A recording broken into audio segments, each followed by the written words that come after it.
Namaste. Welcome to Such Conversations Matter. Conversations which represent the future we should have. I'm your host Saurabh Nanda. आज के हमारे अतिथि हैं श्री आशुतोष कुमार जी। आशुतोष जी जागृति यात्रा के सीईओ हैं और वो पिछले 15 सालों से इस मुहिम को, इस मूवमेंट को लीड कर रहे हैं। आशुतोष ने अपनी बीटेक की है आईआईटी खड़गपुर से, एक अच्छे भारतीय स्टूडेंट की तरह, और फिर उन्होंने कुछ 1 साल 4 महीने लगाए एक सॉफ्टवेयर कंपनी में। और तब जब उन्हें लगा कि ये उनके लिए सही जगह नहीं है, उसी समय 2008 के करीब उनको ये मौका मिला कि वो जागृति यात्रा से जुड़ सकें, और पिछले 15 सालों से उसको लीड कर रहे हैं और बहुत सारी चीज़ें की हैं। कुछ 7,500 यात्री हैं जिनके साथ वो ट्रैवल कर चुके हैं हर साल।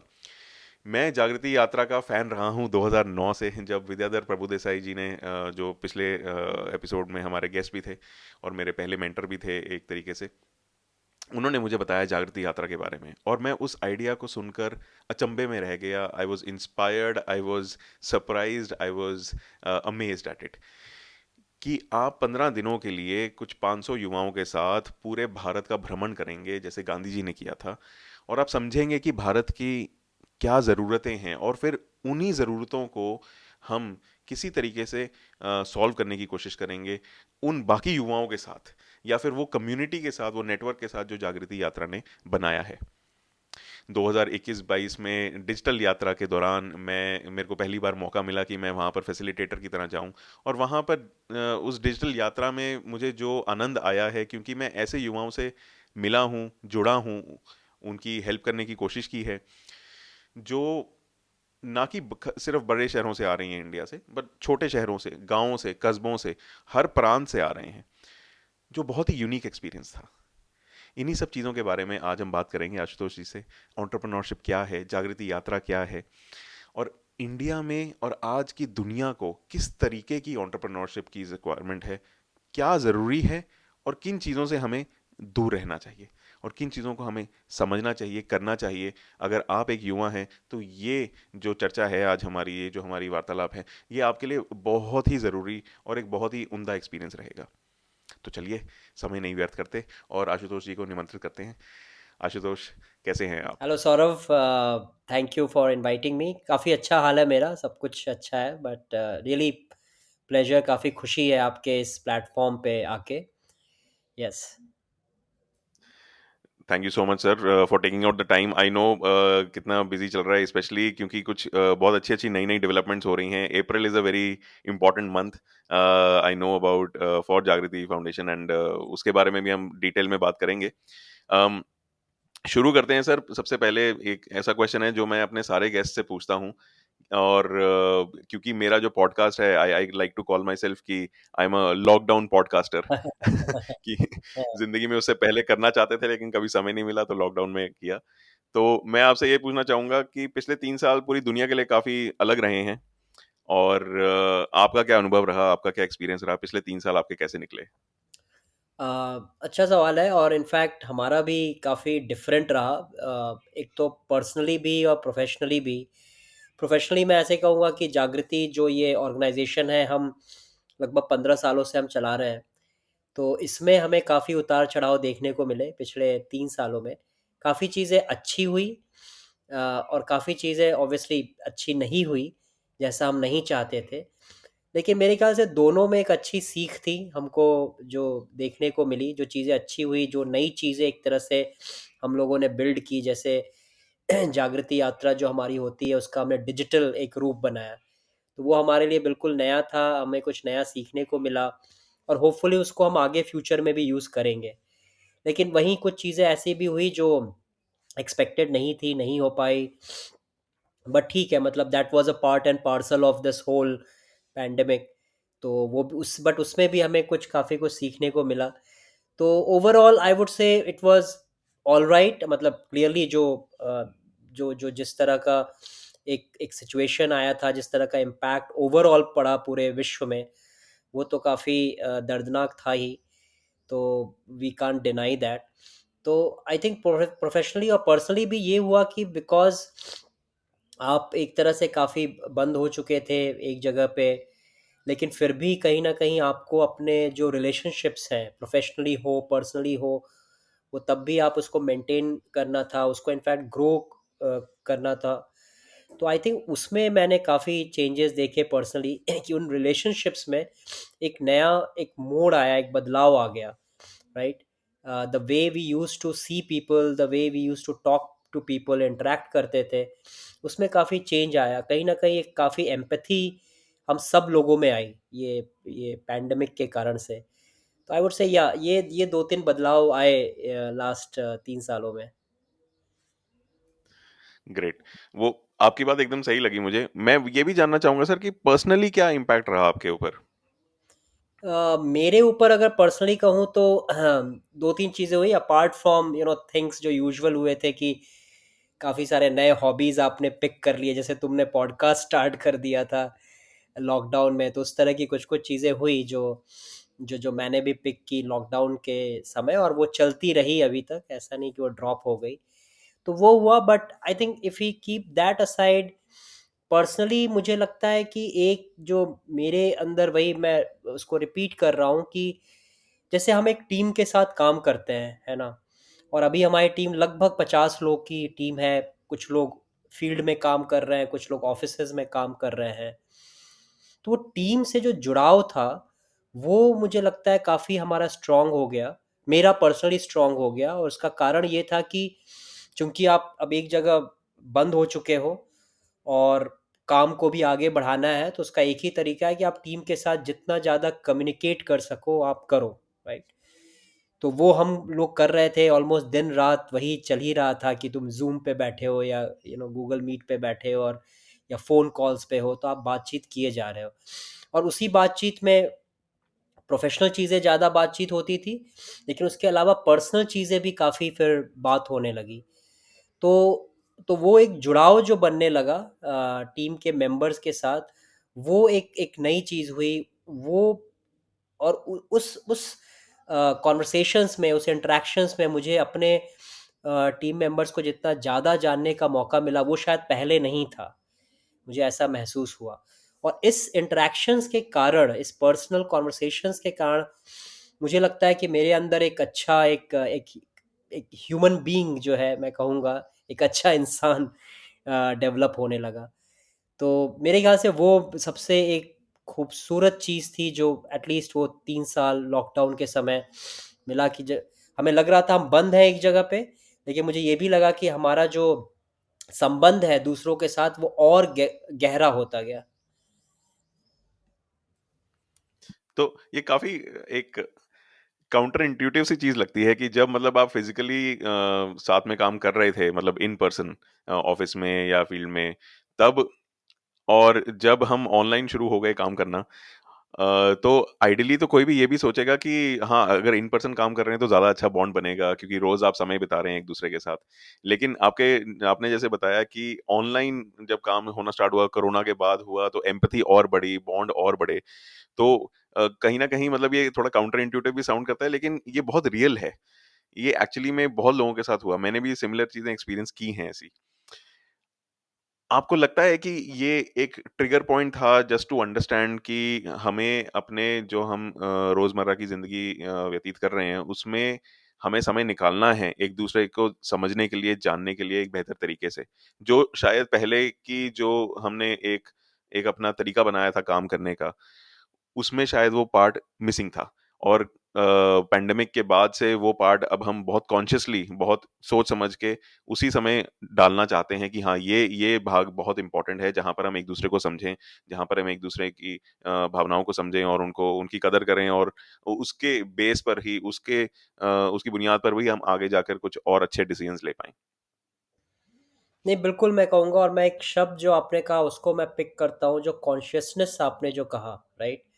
वो कॉन्शियसनेस जो है, पर्सनली तो डेफिनेटली मेरे साथ हुआ, बट आई एम श्योर काफ़ी लोग के साथ हुआ होगा कि वो कॉन्शियसनेस ओवरऑल काफ़ी रेज हुआ हम सभी लोगों का, राइट?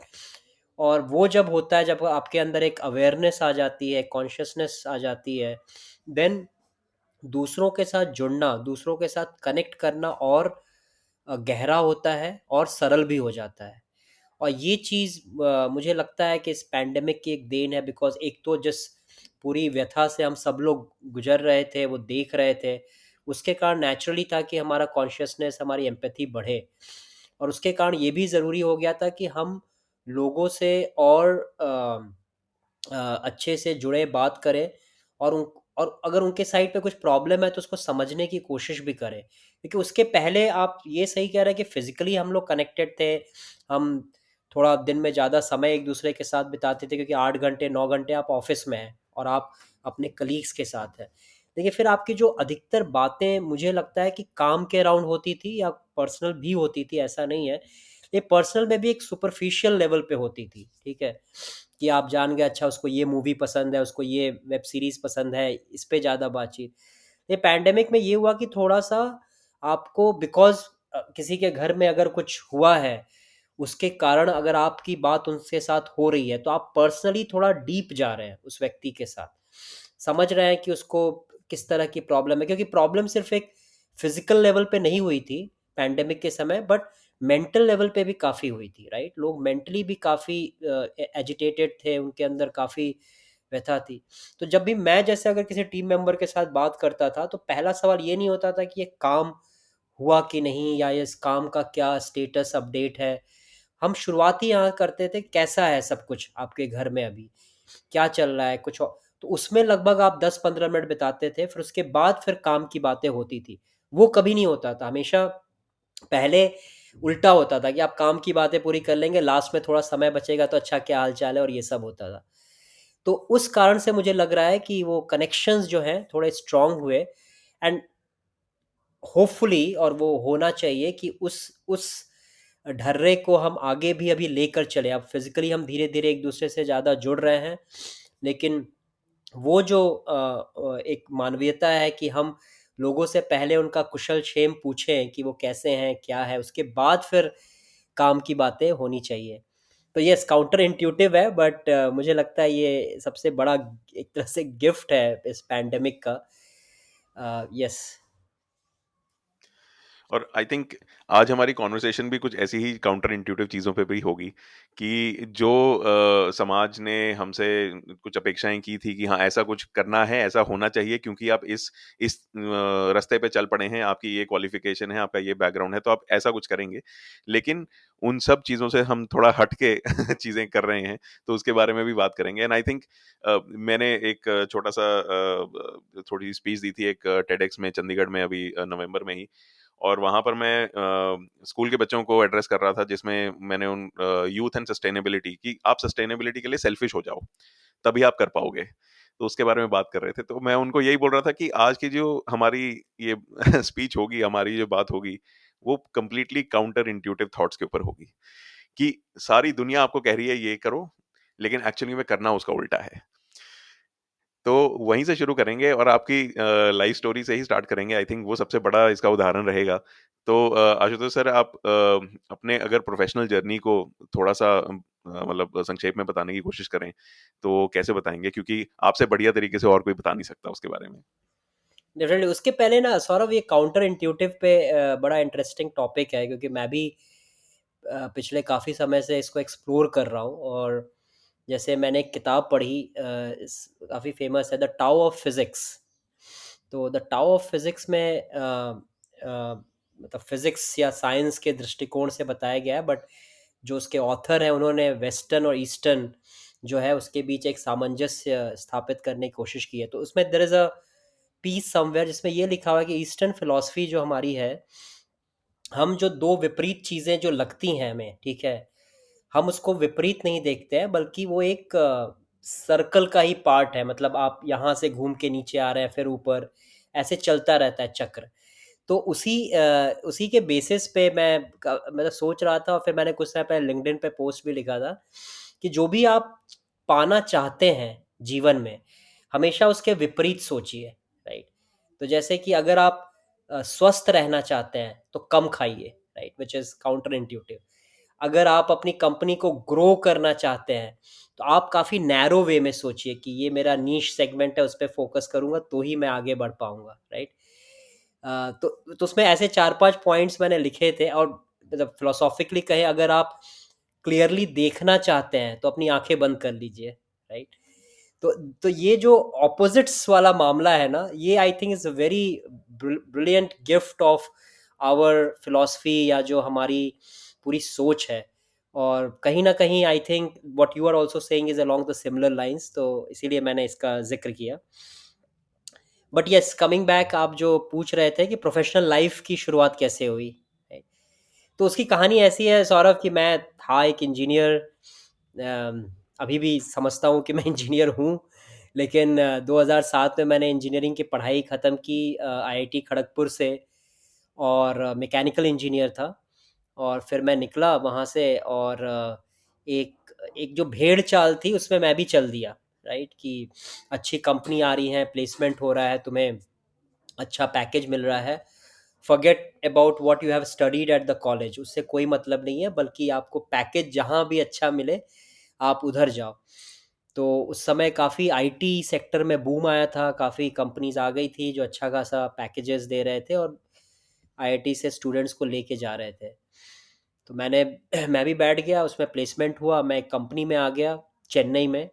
कंप्यूटर साइंस कॉरपोरेशन थी, अच्छी कंपनी थी यूएस की। तो शुरू किया।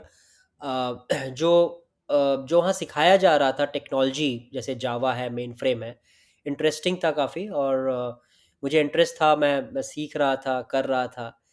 अ, एक साल लगभग वहाँ पे बीते, लेकिन उस एक साल के दरमियान काफ़ी कुछ चीज़ें ऐसी हुई जिससे मुझे ये समझ में आया कि नहीं, ये जगह मेरी नहीं है। और दो तीन चीज़ें थी, जैसे एक तो कि हम नए नए टेक्नोलॉजी सीख रहे थे, लेकिन जब उसको अप्लाई करने की बात आती थी कि उस पे करना है कुछ, वहाँ शून्य था, कुछ भी नहीं हो रहा था। हम आधा टाइम बेंच पर बैठे रहते थे, कुछ काम नहीं होता था, या हमें किसी प्रोजेक्ट में डाला जाता था, तो कुछ समय के बाद तुम अब हो गया, प्रोजेक्ट से बाहर जा सकते हो, और उस दौरान कुछ भी काम नहीं हुआ। तो मैं एक साल में मैंने ये ऑब्जर्व किया कि मैं पढ़ाई कर रहा हूँ, मैं कुछ काम नहीं कर रहा हूँ। और आप बस पढ़ते रहें बैठ के, उससे आप नहीं सीखते हैं जब तक आप उसको अप्लाई नहीं करते हैं, कुछ करते नहीं हैं। तो वो एक फ्रस्ट्रेशन मेरे अंदर आना शुरू हुआ कि मैं 4 साल कॉलेज में पढ़ाई किया, फिर आके एक साल यहाँ पढ़ाई किए जा रहा हूँ, तो फिर मतलब क्या है? दूसरी चीज़ ये भी थी मुझ में कि चूंकि मैं कॉलेज में काफ़ी एक्टिविटीज़, जैसे थिएटर में काफ़ी मैं एक्टिव था, मैंने काफ़ी सारे नाटक नुक्कड़ किए थे। तो मेरा एक वो साइड भी है जो जो उस समय और इस समय भी काफ़ी उछलता रहता है, मतलब कुछ करना है उस फील्ड में। तो उस एक साल के दरमियान मैंने, जब मैं बेंच पे खासकर बैठा था, जब खाली बैठे थे, तो फिर मैंने जितने लोग बेंच पे बैठे थे सबको एक साथ लिया, और फिर हम लोगों ने कुछ नाटक वगैरह वहाँ पे किया, थिएटर, चेन्नई में पब्लिक परफॉर्मेंस। तो वो सब जब मैंने किया, तो उससे भी मुझे लगा कि सीरियसली ये जगह मेरी नहीं है। एक क्यूबिकल में बैठ के 8-9 घंटे काम करना, वो नहीं है। और दूसरी एक चीज़ मैं कहता हूँ कि इन क्यूबिकल वाली कंपनीज में ये होता है कि they ask you to sit inside the box, but ask you to think outside the box, जो कभी नहीं हो पाता है। तो ये सब कारण थे, फिर मुझे लगा कि अब मुझे यहाँ से निकलना। मेरे आसपास जितने भी मेरे दोस्त थे, कलीग्स थे, कैट की तैयारी कर रहे थे, सिविल सर्विसेज की तैयारी कर रहे थे, स्विच कर रहे थे, तो वो सब चल रहा था। बट मुझे लगा कि वहाँ करके भी मुझे ऐसा नहीं है कि सेटिस्फैक्शन मिलेगा, दिशा मिल जाएगी। तो मैं सोचने लगा क्या करूँ। एक जो आर्ट्स वाला साइड था मेरा, जो जो क्रिएटिव साइड, उसको परस्यू करूँ, थिएटर ही को ही लाइफ बना दूँ, आगे लेकर चलूँ। मैंने इनफैक्ट काफ़ी सारे और कंपनी, जैसे एडवर्टाइजिंग फर्म्स वगैरह में अप्लाई करना शुरू किया, बिकॉज आई थॉट मेरे क्रिएटिविटी को आउटलेट मिलेगा वहाँ पे। तो ऐसे सर्च था, एक खोज चल रही थी कि कहाँ जाना है, क्या करना है। और तब करते करते I came across this set of people, जिनको मैं बंच ऑफ क्रेजी पीपल कहता हूँ, और जो यात्रा के बारे में सोच रहे थे कि हमें एक जागृति यात्रा करनी है, एक ट्रेन लेकर जानी है। तो मैंने जब वो सुना आइडिया, तो आई सेड कि वंडरफुल, मतलब क्रेजी है, सीरियसली पागलपन है कि आप एक ट्रेन लेके इतने लड़के लड़कियों के साथ देश भर में घूमने जा रहे हो, घूमने नहीं, सिखाने जा रहे हो उनको, देश दिखाने जा रहे हो। तो मैं कहा कि ये है, मतलब इसमें एटलीस्ट ट्राई तो करना चाहिए। और दूसरी चीज़ मुझे ये लगी, जब मैं वहाँ से यहाँ शिफ्ट हो रहा था, काफ़ी लोगों ने कहा कि भाई क्यों कर रहे हो, यहाँ पे एक बनी बनाई नौकरी है, मंथली सैलरी मिल रही है, अच्छा ऑफिस स्पेस है, इतने सारे फैसिलिटीज़ है वहाँ पे, क्या होगा पता नहीं, रिस्क है इतना, क्यों ये रिस्क ले रहे हो। बट रिस्क को लेके ना, मेरी तो थ्योरी देखो ये है सौरभ, और it's applicable on every one, mostly on people like us who comes from this, at least this elite institutes of the country like IITs वगैरह, कि हमारे लिए रिस्क नहीं है वो, जो मतलब मैं कर रहा था बिल्कुल ज़ीरो रिस्क था। अगर मैं वहाँ आता, ये फॉर सम रीज़न यात्रा नहीं चलती, 1 साल के बाद ठप पड़ जाती, I can always go back to any job. कुछ नहीं तो मैं जाके कोचिंग में पढ़ा देता, वहाँ भी अच्छे खासे पैसे मिल जाते हैं। तो जो रोटी और दाल चावल की जो बात है, वो तो कभी मुझे पता था समस्या नहीं होती, तो फिर रिस्क कैसा, है ना। तो खैर वो रिस्क शब्द डाल दिया गया है हमारे इसमें, तो ये सब चीज़ें मैंने सोची, बट एज आई सेड कि आई वाज मोर ड्रिवन और attracted by the whole craziness, या जो एडवेंचर था इस आइडिया में, उसने मुझे काफ़ी अट्रैक्ट किया। और फिर मैं वो छोड़ दिया अपना 1 साल के बाद, और फिर मैं जागृति ज्वाइन कर लिया, और फिर 15 साल बीत चुके हैं, जागृति के साथ मेरी भी यात्रा होते आई है। तो ये कहानी है। बहुत ही सुंदर सर। इनफैक्ट मतलब इसमें कितनी सारी चीज़ें थी जिनके बारे में मैं और पूछना चाहूँगा, तो शुरू करता हूँ। जैसे हमने स्टार्ट किया वो काउंटर इंट्यूटिव के बारे में थोड़ी-सी बात करना। आपकी बात मेरे को बहुत ही सुंदर लगी और बहुत ही मतलब रिलेट कर पाया मैं उससे, क्योंकि अभी कुछ समय से मैं इन्हीं चीज़ों पे ही काफ़ी काम कर रहा हूँ। तो काफ़ी जो बच्चे आते हैं जिनको मैं मेंटर करता हूँ, उन सबको मैं सबसे पहले यही सिखाता हूँ कि पहले तो आप इसका उल्टा सोचिए जो आप कह रहे हैं। फिर आप वर्स्ट केस सिनेरियो सोचिए कि अगर नहीं हुआ तो क्या हो जाएगा? और तो वो तो आई थिंक उसके ऊपर तो एक सेपरेट एपिसोड हमें करना चाहिए डेफिनिटली, काउंटर इंट्यूटिव थॉट्स के ऊपर एंड काउंटर इंट्यूटिव डिसीजंस के ऊपर। और जो आपने अपनी जर्नी बताई सर, आई थिंक मैं ही नहीं, बहुत सारे ऐसे इंजीनियर हैं इंडिया में, जो आपने जैसे बोला ये एलीट कॉलेज से पास आउट हैं, जो इसे रिलेट कर सकते हैं कि हमें शुरू से बताया गया कि हाँ आप पढ़ाई करो, यहाँ पहुँचो, उसके बाद लाइफ सेट हो जाएगी और ये सब। तो लेकिन अल्टीमेटली हमें समझ आता है कि वो चीज़ शायद हमारे लिए नहीं बनी, और कहीं न कहीं, कभी न कभी आके आपको किसी भी वजह से आप अपना डिसीजन चेंज ज़रूर करते हो। जिसके अंदर ये बात है, जिसके अंदर वो सेल्फ अवेयरनेस आ गई है, जिसको समझ आ गया है कि ये कहीं न कहीं मेरे लिए नहीं है और मेरे अंदर कुछ ऐसी और चीज़ें हैं जिनको मैं निखारना चाहूँगा, जिनको हम साइकोलॉजी में थोड़ा एप्टीट्यूड भी कहते हैं। तो आप हमेशा उस डायरेक्शन में जाएँगे ज़रूर।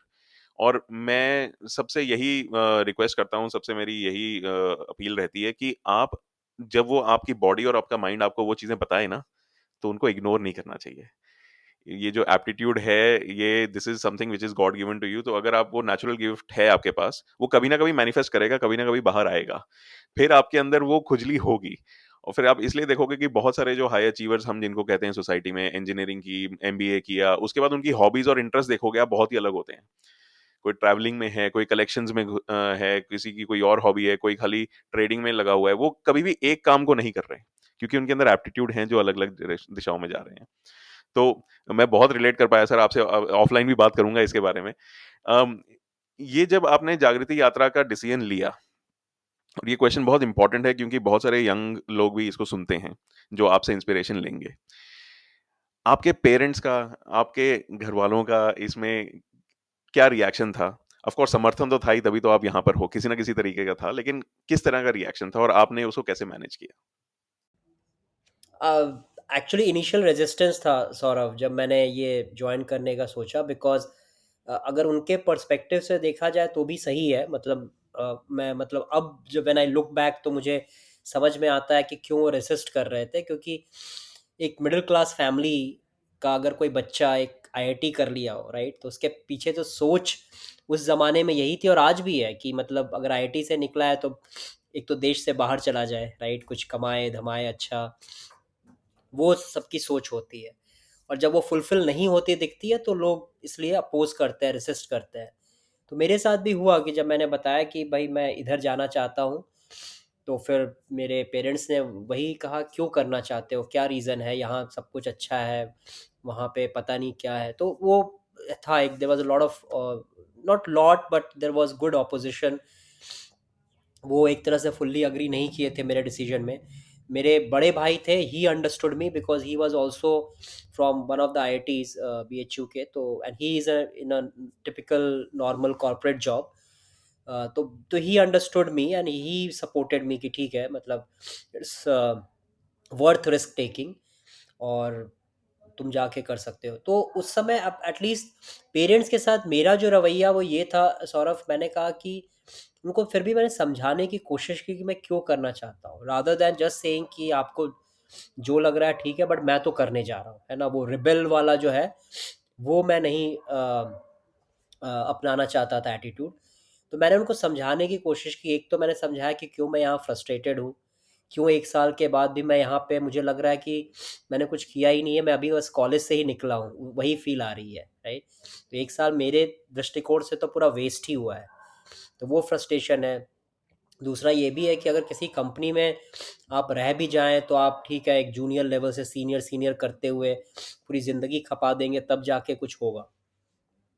तो वो है, जबकि यहाँ पे एटलीस्ट आई कैन सी कि ये ऐसी अनोखी चीज़ बिल्ड हो रही है। अगर ये बिल्ड हो गई, एक दूसरा पहलू था कि अगर ये ठप पड़ गया तो क्या हुआ, लेकिन दूसरा पहलू ये भी था कि अगर ये बन जाती है तो इतनी खूबसूरत चीज़ होगी, और चूंकि मैं शुरू से इसमें लगा हूँ तो मुझे भी पर्सनल इससे काफ़ी गेन होगा, right. Apart from the knowledge, experience, let's say fame, और ये सब चीज़ें भी मुझे मिलेंगी। तो इसलिए भी मैं इसमें जाना चाहता हूँ। तो मैंने एक्चुअली बैठ के काफ़ी समझाया था अपने पेरेंट्स को कि क्यों करना चाहता हूँ ये सब। आई वुड से कि इन द एंड ऐसा नहीं कि वो फुल्ली एकदम कन्विंस हो गए थे मेरे स्पीच से, but but at least they also saw कि मेरे अंदर एक है ड्राइव है, एक पैशन है। तो उन्होंने फिर कहा कि ठीक है, मतलब योर कॉल, तुम कर लो। फिर उसके बाद मैंने यात्रा में आने के बाद I continue to involve them in some capacity, ताकि वो देख सके कि मैं क्या कर रहा हूँ और उसका एक तरह से क्या इम्पैक्ट रहा। तो काफ़ी जगह जैसे ट्रेन पर भी एक बार, या फिर हमारे कुछ कहीं इवेंट्स हो रहे थे, मुझे याद नहीं आ रहा है कहाँ, वहाँ भी मैंने उनको बुलाया। और जब ऐसी जगहों पे मैं उनको बुलाया और उन्होंने दूसरों के मुंह से ऑब्वियसली सुना कि कितना अच्छा काम हो रहा है, तो जो कहते हैं ना कि एक्सटर्नल वैलिडेशन मिल जाता है, तो पेरेंट्स को सबसे ज़्यादा उसमें खुशी मिलती है। तो वो उनको हुआ, तो फिर धीरे धीरे 5-6 साल लगे, but they slowly came to terms कि हाँ जो भी कर रहा है चलो ठीक है, अच्छा कर रहा है। And more than anything he is satisfied, he is happy. I think the other thing also happened in my case is कि see my parents were not dependent upon me financially, right। वो बहुत सारे cases में होता है, वहाँ पे I think the situation is more challenging। लेकिन मेरे केस में वो नहीं था, इसलिए भी मैं काफ़ी आराम से ये डिसीजन ले सका। अगर मुझे अपने पेरेंट्स को फाइनेंशियली सपोर्ट करना होता तो शायद मेरे लिए मुश्किल हो जाता। तो yeah, that's how it happened with my parents। Amazing sir. मैं आपको बता नहीं सकता मैं कितना रिलेट कर रहा हूँ इससे। थोड़ा-सा मैं क्योंकि पहले भी बोल चुका हूँ, मैं थोड़ा-सा बता ही देता हूँ कि हुआ यही कि सबने बोला इंजीनियरिंग करनी है तो हम पहुँच गए वहाँ पर, और ये भी नहीं पता था कौन से कॉलेज में, तो हमने अच्छे-अच्छे कॉलेज छोड़ के फिर जिस कॉलेज में किया वहाँ से किया। और उसके बाद जब नौकरी की तो अमेरिकन कंपनी का चार्म होता है, कंप्यूटर साइंस इंजीनियर हो तो वो हमने ले ली। और फिर 2.5 साल मुझे लगा कि यार अब मैंने बहुत पढ़ाई-वढ़ाई कर ली है, अब 2.5 साल मैं खाली एन्जॉय करूँगा। तो 2.5 साल कंपनी में लगाए, एन्जॉय किया, और उसके बाद फिर एक दिन नौकरी छोड़ दी, क्योंकि समझ आ गया कि यहाँ ज़िंदगी तो नहीं बिता सकते। और उस समय यही था कि जब नौकरी छोड़ने का डिसीजन लिया, तो कुछ रीज़न्स थे कि मेरे पेरेंट्स मेरे पे डिपेंडेंट नहीं थे। उनकी अपनी लाइफ़ है, वो अब सॉर्टेड हैं फाइनेंशियली, मेरे को प्रॉब्लम नहीं थी, तो वो मेरे दिमाग से था। मेरा छोटा भाई मेरे पे डिपेंडेंट नहीं था, वो अपनी जॉब कर रहा था। मेरा छोटा भाई, जैसे आपने अपने बड़े भाई के बारे में बताया, वो भी एक कॉर्पोरेट जॉब में है, अभी वो सक्सेसफुल है, तो मेरे को वहाँ से भी सैटिस्फैक्शन थी। ये सारा बताने का एक रीज़न ये है कि अगर कोई भी इसको सुन रहा है, तो उसको ये समझ आए कि अगर आप एक ऐसी सिचुएशन में हैं, जहाँ पर आपके ऊपर रिस्पॉन्सिबिलिटीज़ नहीं हैं और आपको एक अच्छी पेडिग्री मिल चुकी है because of the system, education system जो है, उसकी वजह से आपको एक अच्छी पेडिग्री मिल गई, चाहे आईआईटी हो, एनआईटी हो, एम्स हो, दिल्ली यूनिवर्सिटी हो, या ऐसे कोई भी सिमिलर इंस्टीट्यूशन हो। तो आप एक बहुत ही प्रिविलेज्ड सेक्शन में हैं, और आपको उस प्रिविलेज को वेस्ट नहीं करना है, और उस प्रिविलेज को हम वेस्ट कैसे नहीं करेंगे? Go out and explore. वो सारी चीज़ें करने की कोशिश करो जो कोई और नहीं कर रहा है, क्योंकि आपके पास वो अपॉर्च्युनिटी है, सबके पास वो नहीं होती। और जो लोग ये जर्नी को, इस चीज़ को कर पाते हैं, वो फिर कुछ अलग ही करके दिखाते हैं और वो कुछ अलग ही अचीव करते हैं। जैसे सर, जैसे आपके बारे में मैंने इंट्रोडक्शन में भी बताया था, और आपकी अभी करंटली मैंने एक लिंक्डइन पोस्ट देखी थी जिसमें आपने अपने कुछ पीयर्स को टैग किया था एशियन डेवलपमेंट फेलोज़ से। अब उस टाइप की जो अपॉर्च्युनिटी है, वो आपको शायद एक कॉर्पोरेट करियर में नहीं मिले। तो मैं आपको बस मैं वही पूछूँगा, मतलब हमारी कन्वर्सेशन थोड़ी अलग चलेगी, but that is the beauty of this podcast कि जहाँ जाती है अच्छा ही लगता है। आप थोड़ा बताएँ कि वो एशियन डेवलपमेंट फेलोशिप है क्या? और वहाँ पर कौन लोग जा पाते हैं? उसके लिए क्या रिक्वायरमेंट है, और क्या उसमें डिग्री मैटर करती है कि नहीं करती है? नहीं, पहली चीज़ तो डिग्री बिल्कुल मैटर नहीं करती है और करनी भी नहीं चाहिए ऐसे फेलोशिप्स के लिए। तो ये एक द एशिया फाउंडेशन करके एक ऑर्गेनाइजेशन है जो यूएस बेस्ड है, और इनका फोकस पूरा एशिया के ऊपर है कि कैसे हम एशिया में अच्छे इमर्जिंग लीडर्स को चुनें और उनको ग्रूम करें, नर्चर करें, उनको सपोर्ट करें, वो जो भी काम कर रहे हैं उसमें। तो उनका एक फेलोशिप होता है जिसमें वो एशियन कंट्रीज से 8-9 लगभग ऐसे यंग लीडर्स चुनते हैं, और उनके लिए उन्होंने एक पूरा प्रोग्राम डिज़ाइन किया है। तो वो अलग-अलग एशियन कंट्रीज़ में लेके जाते हैं, यूएस में भी कुछ समय बिताते हैं, और वहाँ ले जाके काफ़ी एक्सपोज़र मिलता है आपको। आप लोगों से मिलते हैं, इंस्टीट्यूट्स जाते हैं, ऑर्गेनाइजेशन से मिलते हैं, तो उससे थोड़ा आपको एक्सपोज़र मिलता है, आँखें खुलती है, समझ में आता है। तो अच्छा, एक अच्छी लर्निंग अपॉर्च्युनिटी है। तो मैंने इसको 2018-19 में किया था। इंडिया से मैं सिलेक्ट हुआ था as one of the fellows there, और मेरे कोहॉर्ट में सिंगापुर से कोई था, म्यांमार से कोई था, वियतनाम से, कंबोडिया से। तो ये ऐसे 8-9 लोग का ग्रुप था। तो एक तो हम अलग-अलग देशों में जाके सीखे ही, बट आई थिंक ये जो 8-9 लोग का कोहॉर्ट बना था, उनसे काफ़ी कुछ मुझे सीखने को मिला, समझने को मिला। तो आई थिंक वो काफ़ी पीयर टू पीयर जो कहते हैं, वो काफ़ी इंटरेस्टिंग था मेरे लिए। तो it's a very wonderful opportunity, और डेफ़िनेटली ट्राई करना चाहिए लोगों को। आई थिंक यही नहीं, इस तरह के काफ़ी सारे फेलोशिप हैं, बट डेफ़िनेटली करना चाहिए, बिकॉज़ एक्सपोज़र मिलता है और लोगों से मिलने का मौका मिलता है, और वही सबसे अच्छी लर्निंग होती है। आप कोर्सेरा पे बैठ के कोर्स कर सकते हैं, क्लासरूम में बैठ के सीख सकते हैं, लेकिन जब आप लोगों से मिलते हैं और बातचीत करते हैं, वो लर्निंग जो है एकदम ठोस होती है और आपके अंदर वो रह जाती है। सर, आपने काफ़ी ह्यूमिलिटी से बताया इसके बारे में। आपने ये तो बताया नहीं कितना एक्सक्लूसिव क्लब है वो, और उसमें घुसना आसान नहीं है बिल्कुल भी। और ये शायद नहीं पॉसिबल हो पाता अगर आप जागृति यात्रा को लीड नहीं कर रहे होते। बिल्कुल, अगर मैं सर, नहीं होता, अगर मैं किसी आम कंपनी में होता तो फिर कोई, क्योंकि काफ़ी सारे लोग हैं जो कंपनीज़ में काम कर रहे हैं, but they are looking for really people जिनमें थोड़ा-सा वो है, एक पैशन है कुछ करने का, कुछ चेंज करने का, उस तरह के लोग को लेके आते हैं। तो येस, यात्रा के कारण ये पॉसिबल हो पाया। अमेजिंग। चलिए, अब थोड़ा हमने काफ़ी समय लगाया इन चीज़ों पे, अब थोड़ा जागृति यात्रा के बारे में बात करते हैं। नहीं तो सब कहेंगे कि जागृति यात्रा के बारे में सुनने आए थे और कहीं और ही चले गए। तो आशुतोष सर, आप अपने शब्दों में बताएँ कि जागृति यात्रा क्या है? ये कैसे शुरू हुई? आपने वो थोड़ा बहुत तो बताया ही है, और पर क्यों शुरू हुई? और इसके पीछे जो आपने क्रेज़ी बंच बताए लोग, वो कौन हैं? और उस जागृति यात्रा को 15 साल चलाने से क्या इम्पैक्ट बना है? क्या प्रभाव हुआ है लोगों पर, और हमारे देश पर, और किसी और तरीके का प्रभाव भी? जी, तो मैं थोड़ा-सा इसकी यात्रा के पीछे की फ़िलॉसफ़ी बता देता हूँ, क्योंकि वो जानना ज़रूरी है कि क्यों हमने यात्रा के बारे में सोचा, क्यों हमने यात्रा स्टार्ट किया। सो बेसिकली 2008 में जब इसकी शुरुआत हुई थी, तो हमें ये दिख रहा था कि आगे आने वाले कुछ वर्षों में, 20-25 सालों में, जो भारत की जो यंग पॉपुलेशन है, वो बढ़ने वाली है, राइट? मतलब today we are one of the youngest nations on the planet, और जब यंग लोग आते हैं किसी सिस्टम में, तो अपने साथ काफ़ी ऊर्जा लेकर आते हैं, राइट? उस ऊर्जा को कैसे आप सही दिशा में चैनलाइज करो for the growth of the country, for the development of the country, वो ज़रूरी है, अदरवाइज द डेंजर इज़ कि अगर आप उसको नहीं चैनल कर रहे हो, एक दिशा नहीं दे रहे हो, तो गलत दिशा में जा सकती है, and then it will bring down the whole country. तो हमें 2008 में एक तो ये हमारे दिमाग में था, दूसरा हमने ये भी देखा कि नौकरियां, जॉब्स, राइट, वो तेजी से डिप्लीट हो रही हैं, राइट, क्योंकि हमारे कंट्री में ठीक है कंपनीज हैं बड़ी बड़ी, बट वो they can't ever fulfil the number of jobs required.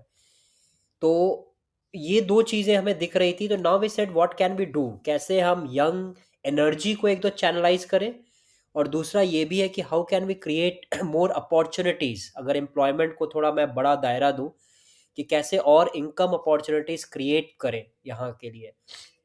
And then we said कि एंटरप्रेन्योरशिप या उद्यमिता जिसको हम कहते हैं, वो एक सही ज़रिया है कि अगर आप यंग पर्सन है, अगर आप खुद का उद्यम चला रहे हैं, बिजनेस कर रहे हैं, आपकी आपकी सोच को, आपकी ऊर्जा को एक दिशा मिलती है, साथ ही साथ आप लोकली काफ़ी सारे जॉब्स क्रिएट करते हैं। तो और 2007-8 जो मैं बता रहा हूँ, उस समय entrepreneurship was still a very new word, उस समय राइज हो रहा था। आज तो फिर भी मतलब we have so much, thanks to Shark Tank and so many such forums, but उस समय it was pretty unknown thing.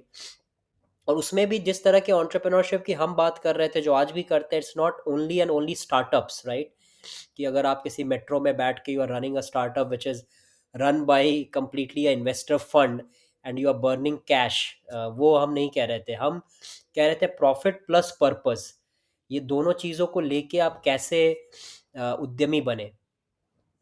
तो इस सोच के साथ हम लोगों ने यात्रा की शुरुआत की। 2008 था पहली यात्रा। तो इस यात्रा में होता ही है कि एक ट्रेन होती है जो हम इंडियन रेलवे से हायर करते हैं 15 दिनों के लिए। उसके बाद लगभग 500 युवाओं का चयन होता है, उसका भी एक प्रोसेस है, पीपल हैव टू अप्लाई, एक फॉर्म होता है। और उस चयन में हम दो तीन चीज़ें ही देखते हैं कि क्या उस व्यक्ति में उद्यमी बनने की क्षमता है, क्या उसमें उद्यमी बनने की ललक है, मतलब एक पैशन है, वो बनना चाहता है, भले वो आज उद्यमी नहीं है लेकिन कल को क्या वो बनना चाहता है, और बन सकता है। तो इन सब चीज़ों पे उनका आंकलन होता है, दे हैव टू।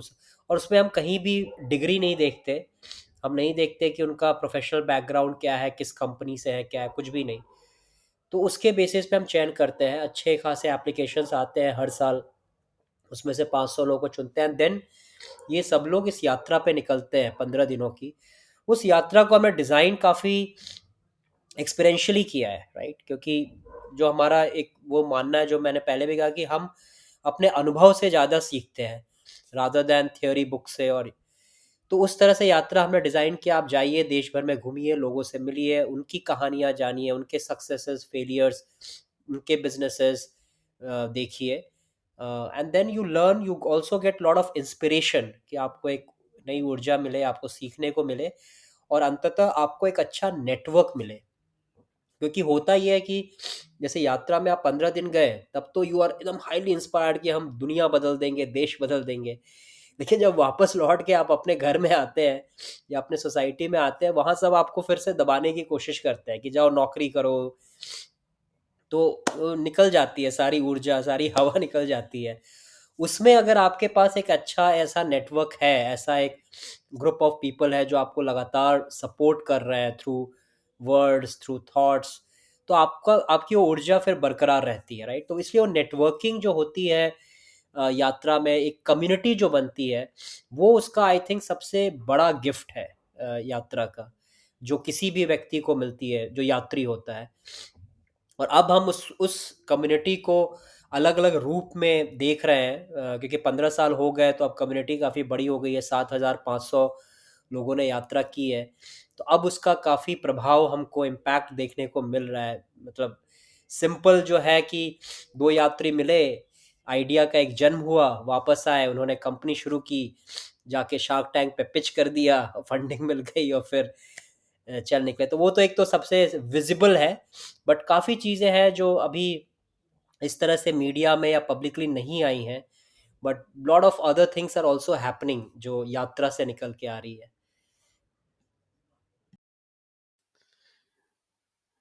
बिल्कुल सर। और जो इसका मतलब एक थोड़ा-सा अलग-सा क्वेश्चन होगा ये कि आपका जो फ़ेवरेट पार्ट है इस पूरी 15 साल की जर्नी में, मतलब मेटाफोरिकल जर्नी तो है ही है, आपकी खुद की पर्सनल जर्नी भी है और जो हर साल एक जर्नी होती है ट्रेन में वो अलग। ये तीनों जर्नीज़ में आपका फ़ेवरेट कौन-सा भाग रहा है कि हाँ, इसकी वजह से आशुतोष सुबह उठता है और चल पड़ता है करने के लिए? या मेरे लिए तो सबसे जो इंटरेस्टिंग मज़ेदार पार्ट ये रहा है कि मैं यात्रा को देखता हूँ कि एक पूरा सागर है ये कहानियों का, है ना? And these are human stories, stories of passion, stories of courage, stories of transformation. तो ये 500 लोग जो हर साल यात्रा में आते हैं, 7,500, ये कहानियां हैं खुद में, right? And they are very unique stories, सब अलग अलग हैं। And all of them are very interesting. जब हम यात्रा में जाते हैं, लोगों के साथ बैठते हैं, तो यात्रा के दौरान मतलब एटलीस्ट मुझे, मैं जो एक्सपीरियंस करता हूँ कि हम इतना टेक्निकली चीज़ों में नहीं जाते हैं कि हमको कंपनी बनानी है तो ये फंडिंग रेज करना है, तो ये करना है। हम लोगों के बारे में, उनकी जो पर्सनल स्टोरीज हैं, वो हमें काफ़ी ज़्यादा इंटरेस्टिंग लगती है कि ये व्यक्ति कैसे एक छोटे से गांव से उठ के आया और फिर वहाँ पे उसे कॉलेज में गया, पढ़ाई की, उसके बाद अब ये कर रहा है। मतलब काफ़ी सारे पहले यात्राओं में ग्राम प्रधान अब आए हैं, राइट? छोटे गांव से उठ के, तो अब उनसे जब बात होती है कैसे वो अपने गांव में बदलाव लाने की कोशिश कर रहे हैं। तो आई थिंक ये जो पर्सनल स्टोरीज है, this is the most fascinating part for me, मेरे लिए। और हर साल मैं यात्रा में इसीलिए आता हूँ क्योंकि अब जाके अरविंद आई केयर से मिलना, जो हमारे रोल मॉडल हैं, या अंशु जी से मिलना, 15 सालों से हर साल मैं करता आ रहा हूँ। उनसे मिल लिया, उनकी कहानियाँ जान गए, and I also now know कि वो क्या बोलेंगे, कब उनका कौन सा इंसिडेंट शेयर करेंगे, तो वहाँ तक मुझे चीज़ें याद हो गई हैं। लेकिन हाँ, ये जो 500 लोग हैं, ये बिल्कुल नए हैं, इनकी कहानियाँ नहीं हैं। तो मुझे, मेरे लिए तो सबसे इंटरेस्टिंग वही है कि इन लोगों से मिलना, उनके बारे में जानना, शेयर करना। और इसीलिए न सिर्फ 15 दिनों की यात्रा, बट उसके बाद भी साल भर जो हम और भी काम करते हैं, उस काम में एटलीस्ट मैं ये ज़रूर शामिल करता हूँ कि मैं हफ्ते में 2-3 यात्रियों से बात करूं, राइट? और जस्ट जनरल, मतलब क्या चल रहा है लाइफ में, क्या हो रहा है। कभी कभी तो खैर यात्री फ़ोन करते हैं, अगर उनको कोई सपोर्ट चाहिए तो उस वैसे भी बात हो जाती है उनसे। बट बट ये बात करते रहना जो है, उनसे कनेक्ट बनाए रखना, that is what keeps me driving even after 15 years। Amazing. In fact यहाँ पर हम दोबारा से काउंटर इंट्यूटिव वाले पार्ट को लेके आते हैं कि अभी तक आपने देखा कि एक लड़का जो आईआईटी पास कर कर उसके बाद उसको समझ आया कि नहीं ये नहीं करना है और कुछ ऐसा कर निकला जो बहुत ही अलग है। और मैंने बहुत सारे अभी काफ़ी पिछले 2-3 सालों में मैंने काफ़ी लोगों को मेंटर किया है एंटरप्रेन्योरशिप के ऊपर और जब भी उनसे मैं बात करता हूँ तो मैं उनसे ये पूछता हूँ कि आप किसी की स्टोरी को समझें। क्योंकि जब तक आप किसी की स्टोरी को नहीं समझेंगे ना तो पेन पॉइंट नहीं निकल के आएगा। और एंटरप्रेन्योर का काम है प्रॉब्लम को सॉल्व करना, पेन पॉइंट को कम करना। काफ़ी बच्चों में, काफ़ी यंग लोगों में मैंने ये देखा है क्योंकि अभी इंटरनेट इतना ज़्यादा प्रभावी हो गया है, उनके पास उनके हथेली पे बहुत सारी इन्फॉर्मेशन है, बहुत ही जल्दी मिल जाती है। तो फिर वो लोगों से दूर जाते-जाते जा रहे हैं और डेटा और जो भी उनको मिलता है ऑनलाइन, उसके ऊपर ज़्यादा फ़ोकस करने लग जाते हैं। जिसकी वजह से एनालिसिस पैरालिसिस तो होता ही है, लेकिन जो वो करने निकले थे शायद वो अचीव भी नहीं कर पाते।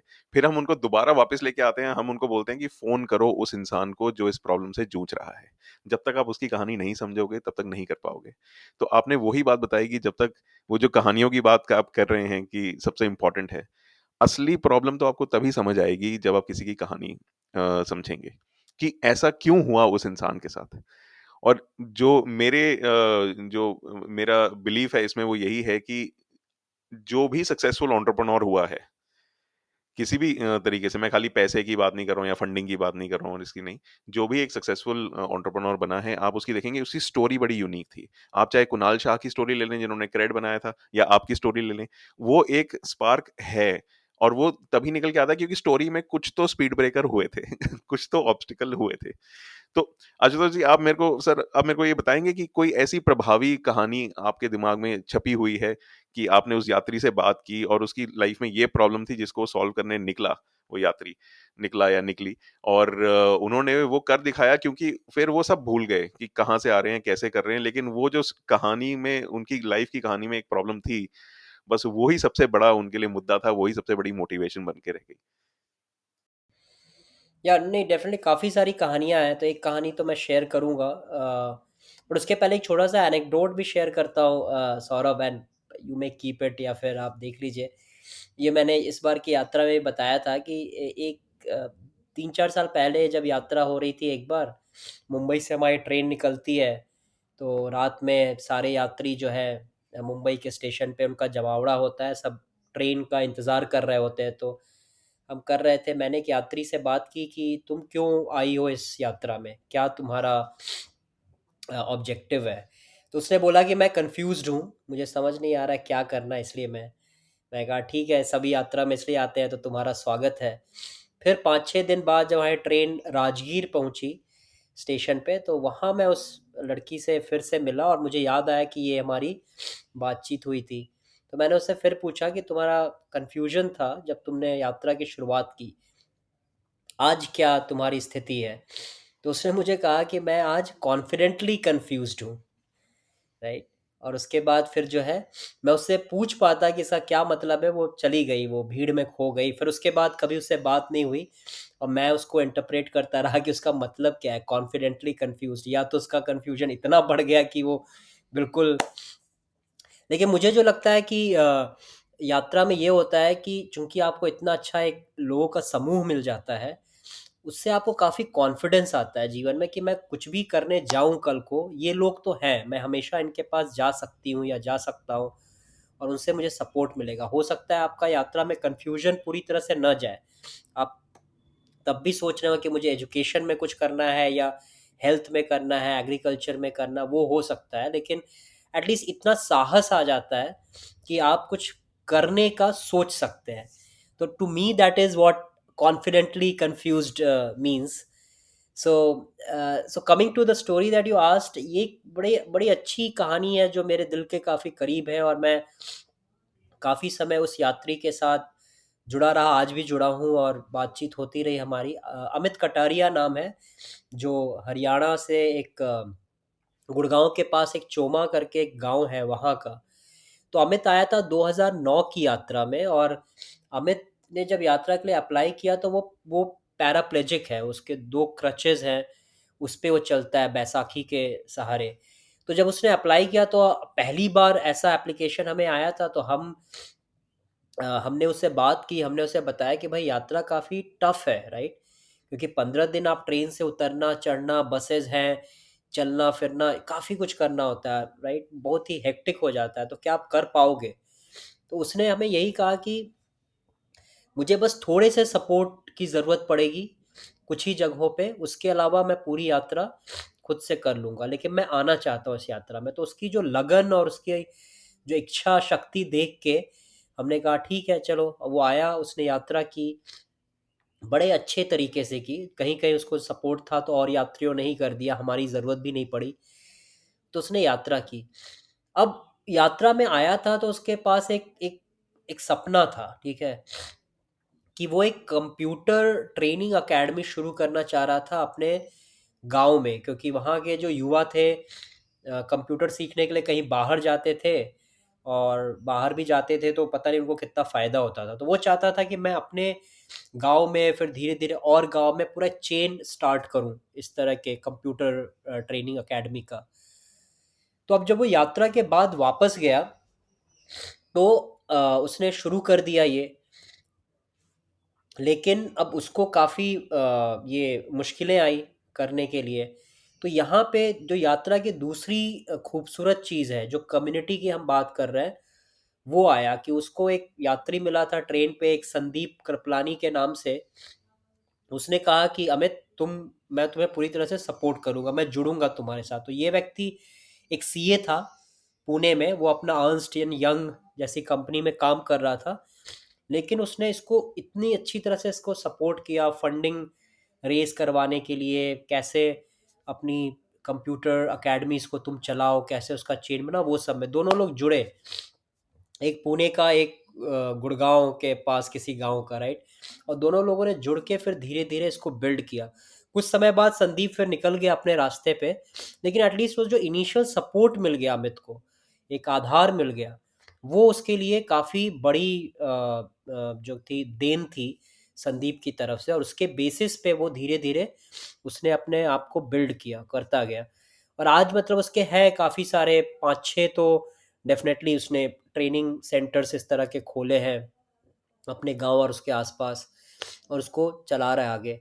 तो मेरे ख्याल से ये जो कहानी इसलिए मैं याद रखता हूँ, क्योंकि यात्रा को जिस पर्पस से हम लोगों ने डिज़ाइन किया था, वो सारी चीज़ें इस कहानी में देखने को मिल जाती हैं। कैसे एक छोटे शहर से या गांव से एक व्यक्ति आता है, कैसे उसको ट्रेन में एक सपोर्ट सिस्टम मिल जाता है, उसके सहारे वो अपने ड्रीम को अब आगे बढ़ा रहा है। बहुत ही सुंदर सर। और इसी तरह की कहानियाँ हैं जो काफ़ी लोगों को इंस्पायर कर देती हैं। कई बार खाली ये कहानी सुन के ही काफ़ी लोग इंस्पायर होके काम शुरू कर देते हैं। यहाँ पर एक एक बड़ा ही इम्पोर्टेंट सवाल है मेरे दिमाग में और बचपन से ही रहा है, क्योंकि बचपन से ही मेरे को सपने आते रहते थे, मैं ये वाला काम करूँगा, मैं ये वाला काम करूँगा। तो मैंने ये देखा है कि जो भारत है, India is a land of entrepreneurs. Bharat चला ही एंटरप्रेन्योरशिप पे है शुरू से। और अगर हम मतलब थोड़ा डेमोग्राफिकली देखें देखें लोगों की मतलब पॉपुलेशन के अकॉर्डिंग, तो आप देखेंगे कि हर कम्युनिटी में एक छोटी सब कम्युनिटी कह लीजिए है जो खाली एंटरप्रेन्योरशिप पे ही है। वो जनरेशन से बिजनेस करते आ रहे हैं, जनरेशन से काम करते आ रहे हैं। और खाली इंडिया में ही नहीं कर रहे हैं, वो चाइना में भी कर रहे हैं, वो अफ्रीका में भी कर रहे हैं, वो नॉर्थ अमेरिका में भी कर रहे हैं, वो हर जगह हैं। ये जो कल्चर है उन्होंने तो मेंटेन किया हुआ है। जैसे अगर आज की हम मतलब बात करें तो नॉर्थ से स्टार्ट करें तो खत्री होते हैं, वो बिजनेसमैन हैं, सिंधी बिजनेसमैन होते हैं, या बनिया कम्युनिटी हो गई, या मारवाड़ी समाज हो गया, या फिर अगर हम साउथ में शेट्टीज की बात करें, तो ये एक कल्चर है पूरे इंडिया में। जब इंडिया इंडिया भी नहीं था तब से है, ये अलग अलग कम्युनिटीज में छोटी छोटी चीजें हैं। लेकिन क्या ऐसी चीजें हैं जिसकी वजह से हम उसको उतना लेवरेज नहीं कर पाए हैं? हाँ, आज के समय तो बहुत काम हो रहा है, लेकिन क्या ऐसे कुछ रीजंस हैं आपके अकॉर्डिंग कि एंटरप्रेन्योरशिप इन इंडिया, भारत में उद्यमिता को हम अगर इंडिपेंडेंस के बाद डिफाइन करने की कोशिश करें, तो वो किस शेप में हुई है? और क्या चीजें थी जिनकी वजह से वो उतना आगे नहीं बढ़ पाई जितना शायद बढ़ना चाहिए था? मेरे ख्याल से इसमें मुझे जो दिखता है सौरभ, दो तीन फैक्टर्स हैं। एक फैक्टर तो मैं कहूँगा कि कहीं ना कहीं, and it's not about blaming anything, but it happened because may be उस समय सिचुएशन ऐसा था। तो कहीं ना कहीं मुझे लगता है गवर्नमेंट के तरफ से there was not a significant push on entrepreneurship in the beginning, and may be for the right reasons हो सकता है। क्योंकि जब देश आज़ाद हुआ, सबसे पहले जिम्मेदारी थी कि आप इंफ्रास्ट्रक्चर बिल्ड करो पूरे देश भर के लिए। तो उसके लिए ज़रूरी था कि सरकार खुद उसमें कूदे और उसको बिल्ड करे, या फिर वो एक रास्ता था जो उनको दिखा शायद ये सबसे उचित रास्ता है। और फिर उस चक्कर में lot of companies, government companies and all these came, और फिर लोगों ने वहाँ पे नौकरियां करनी शुरू की, एंड देन दे कंटिन्यूड। तो गवर्नमेंट के तरफ से there was not a very significant push from the beginning. मतलब गवर्नमेंट एक तरह से जब जब वो 91 में जब हम लोग जब खुला पूरा मार्केट, तब फिर एक तरह से एंटरप्रेन्योरशिप की लहर यहाँ पे धीरे धीरे आनी शुरू हुई। And that, as all of us know now, कि that was also by force, वो करना पड़ा, नहीं करते तो फिर। तो एक तो वो रीज़न है, बट एज आई सेड कि दैट इज़ वेरी सिचुएशनल, तो we can't really blame it. दूसरा मुझे लगता है वेस्टर्न इन्फ्लुएंस भी काफ़ी हमारे देश पे रहा है, कि वेस्टर्न या फिर यूरोपियन भी कह सकते हैं कि तुम अच्छी पढ़ाई करो, पढ़ाई करके अच्छे फैक्ट्री वर्कर बन जाओ, राइट। क्योंकि हमारी फिर पढ़ाई भी जो है, पूरा करिकुलम जो एकेडमिक है उसी तरह से डिज़ाइन भी किया गया, विच नाउ वी नो कि was completely influenced by the Europeans. तो वो फिर एक मानसिकता लाई गई कि आप जॉब करने के लिए पढ़ाई कर रहे हो, राइट। और पढ़ाई करो, जॉब करो, शादी करो, और फिर पैसे कमाओ, and that's how you spend your life.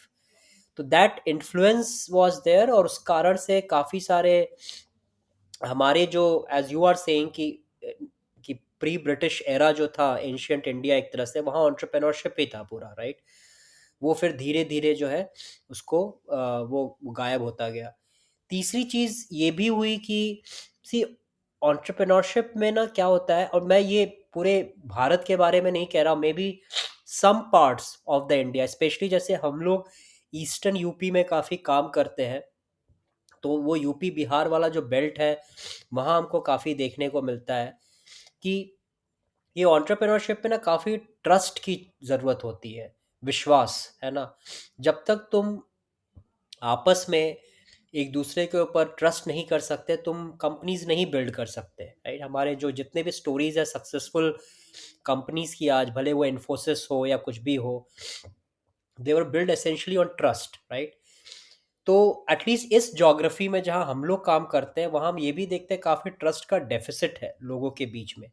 And there may B some historical reason again कि वहाँ पे अंग्रेज़ों का एक तरह से अतिक्रमण ज़्यादा था, वहाँ ज़्यादा सप्रेस किया गया था लोगों को। क्योंकि अगर आप देखें कि जो फर्स्ट इंडिपेंडेंस वॉर हुआ था, जो म्यूटिनी हुई थी, वो वहीं से हुई थी, मंगल पांडे की, राइट? और इसीलिए फिर अंग्रेज़ों ने उस एरिया को काफ़ी दबाया था। तो उससे, उस सप्रेशन के कारण काफ़ी ट्रस्ट भी लॉस हुआ उसका। और उसके कारण भी लोग आज भी वहाँ पे जब हम जाते हैं, काम करते हैं, हम देखते हैं लोग आज भी जो है एक दूसरे के साथ जल्दी नहीं जुड़ पाते हैं। एक एक नेचुरल डाउट है एक दूसरे को लेके। तो वो भी एक रीज़न है कि हम लोग काफ़ी इंडिविजुअलिस्टिक होते गए, कि भाई खुद अपनी पढ़ाई पे ध्यान दो, अपनी नौकरी पाओ, अपनी सैलरी लाओ, अपना घर खरीदो, खुद करो, राइट? और एक दूसरों के ऊपर विश्वास मत करो, है ना? द फैमिली के अंदर भी तो खैर इतने मिसट्रस्ट हो गए। और वो एंटरप्रेन्योरशिप की बुनियाद है, उद्यमिता उसके बिना चल ही नहीं सकती जब तक आप एक दूसरे पे भरोसा नहीं कर सकते। तो उसके कारण भी मुझे लगता है कि फिर धीरे धीरे एंटरप्रेन्योरशिप हमारा जाता गया। तो मुख्यतः मुझे ये तीन चीज़ें लगती हैं जो मैंने अभी शेयर की। ये बहुत ही इम्पोर्टेंट है, ये जो कल्चरल जो एस्पेक्ट है कि किस तरीके से बनाया गया पिछले 200 सालों में, वो आपकी सोच को ज़रूर कहीं न कहीं इम्पैक्ट करता ही करता है। और वो सोच बदलना, बिहेवियर ऑफ द सोसाइटी, वो बहुत ही बड़ा चैलेंज होता है। जो वो कर पाते हैं तो वो फिर उनका उनका नाम फिर उन लोगों में जुड़ जाता है, जैसे राजा राम मोहन रॉय हो गए या गांधी जी हो गए।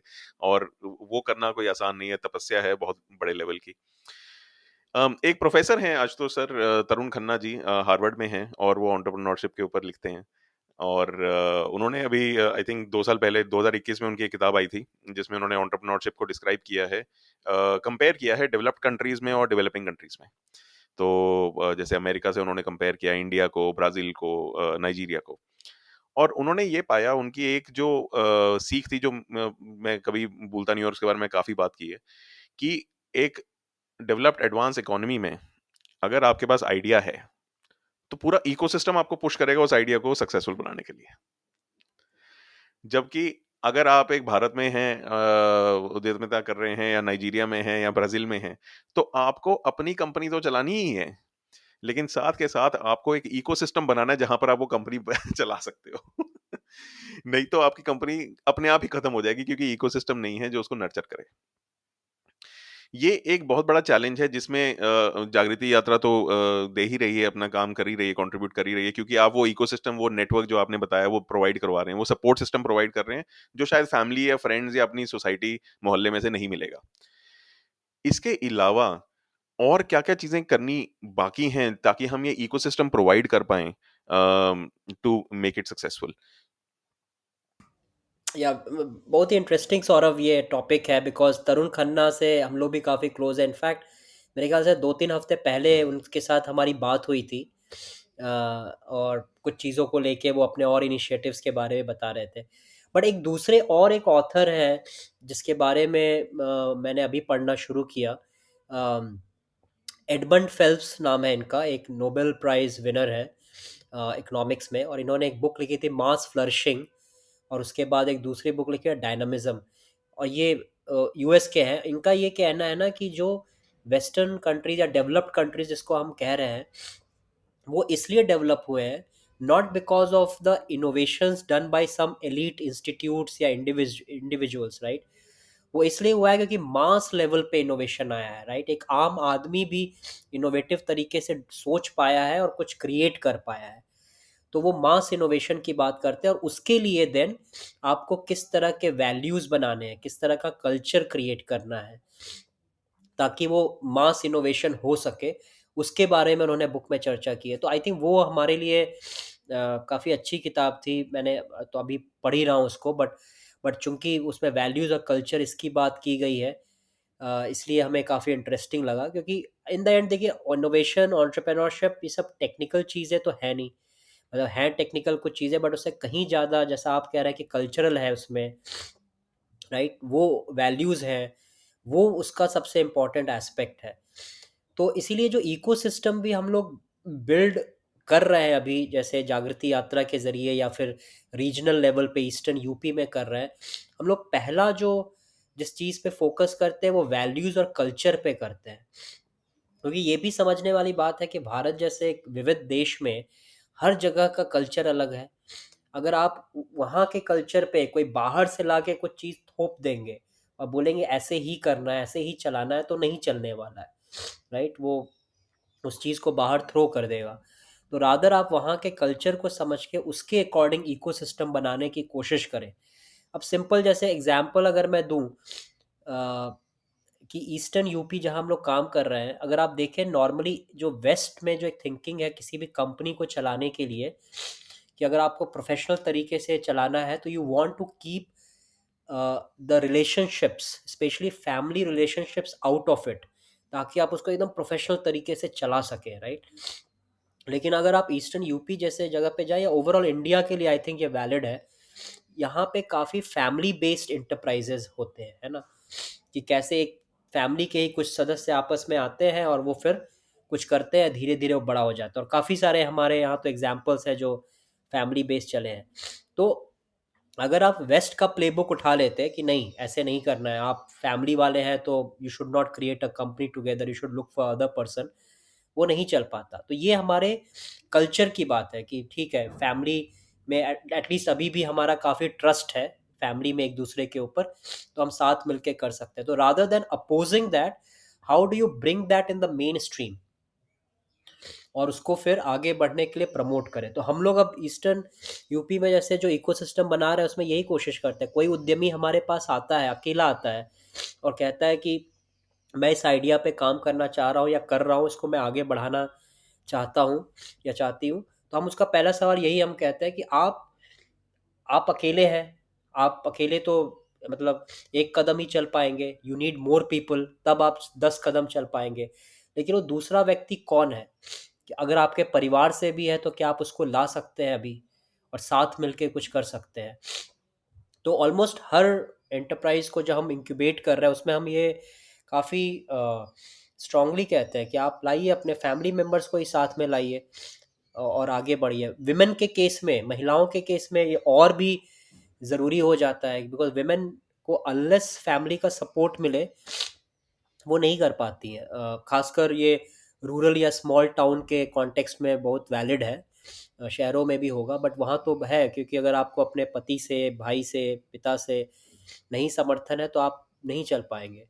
तो अगेन मतलब वही कल्चर को समझें, कल्चर के एलिमेंट्स को समझें और उसको कैसे हम एक्टिवली अपने इकोसिस्टम में लेकर आए बिल्डिंग में, वो आई थिंक हमारा पहला अप्रोच है, first thing that we say. Then obviously comes other things कि आप कैसे इन छोटी जगहों पे जब इकोसिस्टम बना रहे हैं तो वहाँ सही मेंटर्स लेकर आए, वहाँ कैसे आप मार्केट की सुविधा लेकर आए ताकि वो जो भी उद्यमी है अपने प्रोडक्ट को बाहर भी लेकर जा सके, कैसे फिर आप वहाँ पे मनी लेकर आए, फंड्स लेकर आए, राइट।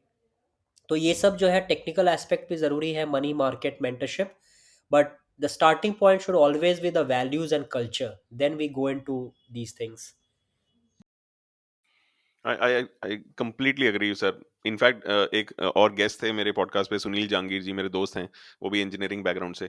तो उन्होंने बताया था कि जब उन्होंने 2-3 बार कंपनी स्टार्ट करने की शुरू की, और वो तो इन्वेंटर हैं, तो उन्होंने एक मशीन बनाई थी जिसमें ईंट के भट्टे होते हैं, जहाँ पर ईंटें हम बनाते हैं, वो सांचे में डाल के आपको सुखानी होती हैं। तो सांचे में अभी भी मिट्टी वो काफ़ी जगहों पे हाथों से ही डलती है। और उन्होंने मशीन बनाई कि वो डबल ट्रिपल एफिशिएंसी के साथ में आपकी लगातार ईंटें बन रही हैं, और वो कन्वेयर बेल्ट के हिसाब से जा रही हैं इधर-उधर।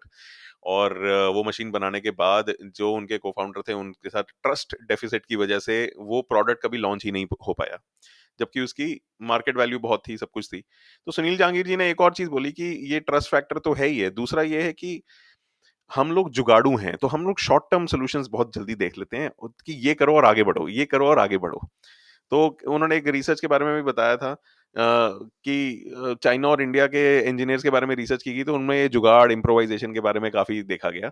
लेकिन एक प्रॉब्लम को लंबे दौर तक सॉल्व करना, एक प्रोडक्ट या इन्वेंशन ऐसा बनाना जिसकी बारीकी में जाना, वो काफ़ी हद तक मिसिंग हो जाता है। जे और इसी से मैं अपना अगला सवाल भी आपसे पूछूँगा। काफ़ी लंबी कन्वर्सेशन होएगी, थैंक यू सो मच आपने इतना समय दिया। कि अभी जो दुनिया है वो बहुत ही क्रिटिकल फेज़ पे है। वैसे ये काफ़ी क्लीशे स्टेटमेंट हो जाता है, क्योंकि आप किसी भी थॉट लीडर से बात करेंगे, वो 80s में हो, 90s में हो, हमेशा यही बोलते हैं, दुनिया बहुत ही क्रिटिकल फेज़ में है। बट मुझे लगता है कि क्लाइमेट चेंज की बात करें, या फिर हम बात करें मतलब कुछ 24 करोड़ युवा की जो इंडिया में हैं और सबसे ज़्यादा हैं दुनिया में, या हम बात करें जॉबलेस ग्रोथ की, या सस्टेनेबिलिटी की बात करें, या जियोपॉलिटिक्स में जो प्रॉब्लम्स हो रही हैं उसकी बात करें। ये सारी चीज़ें हमारे लिए एक ह्यूमन एंथ्रोपोसीन जो हमारा एरा चल रहा है, जिसमें ह्यूमंस ने कंट्रोल किया हुआ है पूरे प्लैनेट को। अ, उसके लिए एक एग्जिस्टेंशियल थ्रेशोल्ड या एग्जिस्टेंशियल थ्रेट की तरह काम कर रहा है अभी, और इसमें अगर हमने सही नहीं किया, तभी हम देखते हैं वो कॉप 27 हो रहा है और इतनी बातें हो रही हैं एसडीजीज के बारे में। मैं इसको देखता हूँ कि इसका सोल्यूशन खाली एंटरप्रेन्योरशिप है, लेकिन वो उद्यमिता नहीं है जो आपको वायरल वीडियोस में दिखती है, या इलॉन मस्क में दिखती है। वो भी उतना ही इम्पोर्टेंट है, लेकिन जिन प्रॉब्लम से हम जूझ रहे हैं आज, उनको सॉल्व करने के लिए हमें अलग तरीके की अप्रोच लगानी पड़ेगी। इसके बारे में सर आपका क्या कहना है कि क्या ये सॉल्यूशन बन सकता है? और जो बडिंग एंटरप्रेन्योर्स हैं, उनको किस तरीके की सोच लानी है इसमें? डेफ़िनेटली हो सकता है, और ये बिल्कुल तुम्हारा सही आकलन है सौरभ, कि उद्यमिता ही एक ज़रिया है, जो हमारे जितने भी अभी करंट क्राइसिस है उसको सॉल्व करने के लिए। और क्योंकि सिर्फ़ क्राइसिस ही सॉल्व नहीं होती है उद्यमिता से एक लॉन्ग टर्म वैल्यू क्रिएट होती है सोसाइटी में। जो अगर अच्छी तरह से किसी भी उद्यम को चलाया जाए, बिज़नेस को सही तरीके से, तो वो आजीवन है, साल दर साल चलता रहेगा और वैल्यू क्रिएट करता रहेगा सोसाइटी में, है ना? तो एक जो कहते हैं एक परपेचुअल साइकिल बन जाता है उसका। तो इसलिए भी उद्यमिता ज़रूरी है कि क्राइसिस को सॉल्व भी करती है, प्लस साथ ही साथ एक लॉन्ग टर्म वैल्यू भी क्रिएट कर देती है, कहीं किसी भी इकोसिस्टम में। तो तो डेफ़िनेटली उद्यमिता सॉल्यूशन है। जहाँ तक युवाओं की बात है, तो आई थिंक सबसे बड़ी चीज़ वही है कि जो इन्फ्लुएंस है आज हमारे ऊपर, वो अभी भी काफ़ी स्टार्टअप कल्चर का है, राइट? और वो स्टार्टअप कल्चर हमारा नहीं है, ये हम सब जानते हैं। वो स्टार्टअप कल्चर बिल्कुल बाहर से लाया गया है, और उसी को फिर फॉलो किया जा रहा है। उस स्टार्टअप कल्चर में कुछ चीज़ें हैं जो अच्छी भी हैं, ऐसा नहीं है कि वो पूरी तरह से बुरा है। जैसे कि वही इलॉन मस्क की जब बात आती है, तो उस तरह की सोच रखना जो बिल्कुल एम्बिशियस है, वो बिल्कुल अच्छी बात है, राइट? अगर आप उतना बड़ा नहीं सोच सकते, एम्बिशियस नहीं सोच सकते, तो हमारे प्रॉब्लम्स जिस लेवल पे हैं, सिर्फ भारत की ही बात करो तो इतनी बड़ी आबादी है, इतने बड़े प्रॉब्लम्स हैं, तो आप कभी नहीं कर पाओगे सॉल्व, राइट? तो वो सोच अच्छी चीज़ है जो उस कल्चर से शायद आई है। लेकिन साथ ही साथ काफ़ी ऐसी चीज़ें आ गई हैं जो अनावश्यक है, राइट? वो एक तरह से चीज़ों को ख़राबी कर रहे हैं। तो सिंपल चीज़, जैसे कि जब आप बिज़नेस के बारे में सोचते हो, उद्यम के बारे में, तो पहली चीज़ आज का युवा सोचता है कि मैं इसके लिए फ़ंड कहाँ से रेज़ करूँ, इन्वेस्टमेंट कहाँ से लाऊँ?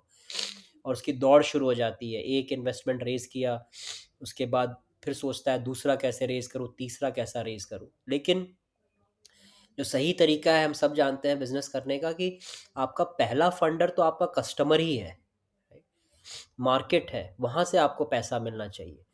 वो जो पैसा है फिर उसको यूज़ करके आप बिल्ड करो, फिर और बिल्ड करो, और बिल्ड करते जाओ। तो एक तरह से कभी आपको इन्वेस्टर की ज़रूरत ही ना पड़े, राइट?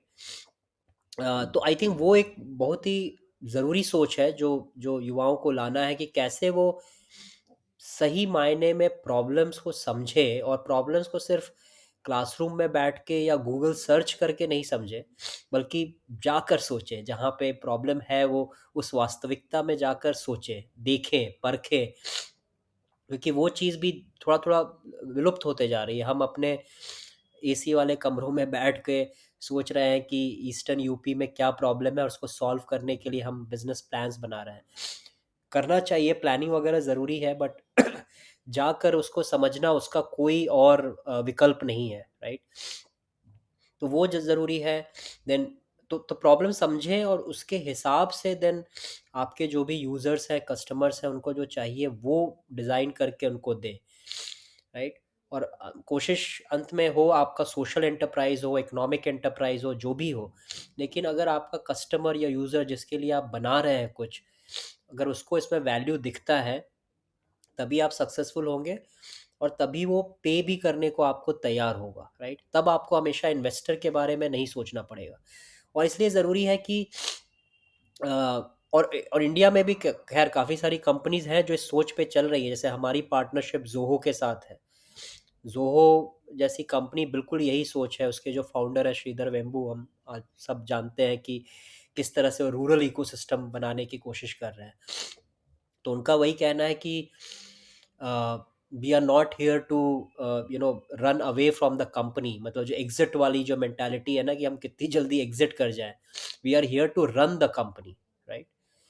तो वो मानसिकता लानी है कि आप कितना लॉन्ग टर्म सोच रहे हो। आप आज कल का नहीं सोच रहे हो कि मैं एग्जिट करके निकल जाऊं और फिर एक आलीशान बंगला खरीद लूं, बल्कि आप रियली 20 साल, 25 साल इतनी लंबी सोच रख रहे हो अपने साथ।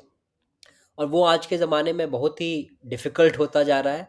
हर क्षेत्र में लोग मतलब ये टिकटॉक का एज है, राइट? उस पे आप 10 सेकंड कुछ देखो, फिर अगला, फिर अगला, फिर अगला। तो वो चल रहा है। तो अब कोई लंबे कुछ पढ़ना नहीं चाहता, कोई देखना नहीं चाहता, सब छोटा-छोटा करना चाहते हैं। तो लॉन्ग टर्म थिंकिंग डेवलप करना आज के युवाओं में, मुझे लगता है कि is the most critical thing जो हमें करना पड़ेगा। तभी वो भी सही तरीके से जो भी करना चाहे, entrepreneurship is definitely one thing, but उसके अलावा भी जो भी करना चाहे, करियर भी जैसे बिल्ड करना, अगर आप सिंपल एक प्रोफेशनल करियर में जाना चाहते हो, कॉर्पोरेट में करना चाहते हो, तो वहाँ भी द कल्चर इज़ कि आप आज यहाँ हो, कल कहीं और, परसों कहीं और। मतलब the kind of jumps you are taking just because you are getting some good money at other place doesn't make sense, right? आप जब तक कहीं रहोगे नहीं लंबे समय के लिए, आप सीखोगे भी नहीं, राइट? तो जैसे कि एक और ये जो हैं काफ़ी अच्छे विचारक हैं, नवल रविकांत, वो उनके ट्वीट्स आते रहते हैं काफ़ी सारे, मैं भी उनको फॉलो करता हूँ। तो ही सेज वेरी ब्यूटीफुली कि 10 साल तो मिनिमम लगते हैं किसी भी फील्ड में एक्सपर्टीज डेवलप करने के लिए, राइट? तो आप 10 साल का पेशेंस आपके अंदर होना चाहिए। तो पेशेंस, लॉन्ग टर्म थिंकिंग, ये सब वर्च्यूज़ हैं आजकल के ज़माने में, और इनको लाना वापस बहुत ज़रूरी है, खासकर युवाओं में। बहुत ही उम्दा बात कही सर आपने। मैं आपको बता नहीं सकता कि मैं कितना रिलेट कर रहा हूँ इन चीज़ों से, क्योंकि एज़ अ करियर कंसल्टेंट मेरा सबसे पहला जो पीस ऑफ एडवाइस होती है पेरेंट्स को, बच्चों को, वो यही होती है कि 10 साल तो लगेंगे। तो शुरू हो जाओ, and career is not a destination कि हाँ, मैं पहुँच गया, वो नहीं है। Career is a journey. तो उसी के ऊपर हमने पूरा मॉडल बनाया है और अभी उसके ऊपर और भी काम कर रहे हैं हम। और ये जो 10 साल वाली बात है, ये जो पेशेंस वाली बात है, ये नहीं समझ आती, बच्चे रेडी नहीं हैं इसको समझने के लिए।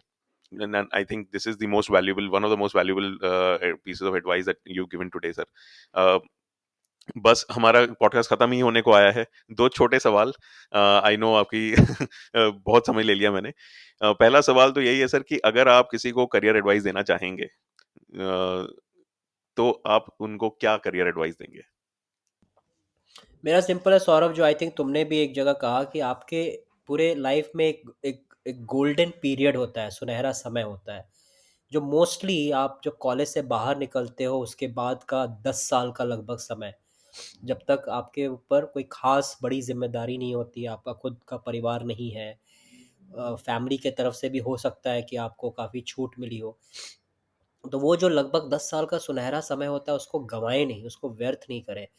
उसमें आप एक्सप्लोर करें, आप उसमें नई नई चीज़ें ढूंढें, नई चीज़ें करने की कोशिश करें। जो एक ढर्रा है उस पे आंख बंद करके नहीं चले जस्ट बिकॉज आपकी सोसाइटी कह रही है, आपकी फैमिली कह रही है, आपके पेरेंट्स कह रहे हैं, क्योंकि वो समय अगर वो निकल जाता है ना, फिर मुश्किल हो जाता है। एक बार जब फैमिली आ गई, you have liabilities responsibilities upon you, तो टफ होता है। ऐसा नहीं कि नामुमकिन हो जाता है, लेकिन मुश्किल होता है। लेकिन उस 10 साल में अगर आपने एक्सप्लोर कर लिया, खासकर अगर आपको पता चल गया कि मेरा इंटरेस्ट क्या है, मैं किस दिशा में जाना चाहता हूँ, that itself is a very big outcome of those 10 years, अगर आपको मिल जाता है तो मेरा वही है, वो 10 साल गंवाए नहीं, उसमें एक्सप्लोर करें। Forget about building wealth money. उस समय आप उस समय ये सब चीज़ें थोड़ा साइड में रख सकते हैं। try to gain beyond money in that golden period of your life. So that's the only thing I want to say to everyone. Perfect. और एक जो आखिरी सवाल जो मेरे दिल के काफ़ी करीब है सर, अगर एक सेंटेंस आप देना चाहें दुनिया को, which can make the world a better place, जो दुनिया में और पॉजिटिविटी लाए और दुनिया को बेहतरीन करे, एक कोई सेंटेंस। एक सेंटेंस, राइट?